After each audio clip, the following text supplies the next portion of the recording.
everybody, this is Judy at Judy in the Kitchen. Today we're talking about navy beans, and I have a list of specific foods in different categories that are known to pair well with navy beans. So if you want to find some new recipe ideas or meal ideas using navy beans, hopefully this list will help you out.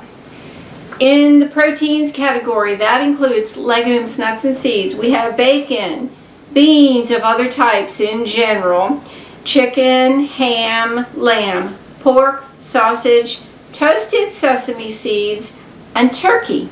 In the vegetables category, we have arugula, asparagus, beets, broccoli, broccoli rabe, cabbage, that would be both red and green cabbages, carrots, cauliflower, celery, celery root, chilies, cucumbers, fennel, leeks, mushrooms, onions, potatoes, shallots, summer squash, sweet potatoes, tomatoes, and tomato paste.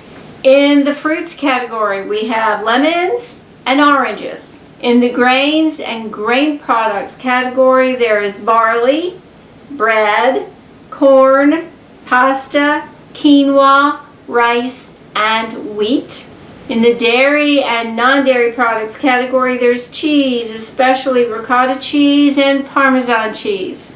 In the other foods category, there's ketchup, maple syrup, molasses, mustard as in prepared mustard, soy sauce, sugar, vinegar, especially apple cider vinegar, and Worcestershire sauce. I do hope this helps. Take care. Bye for now.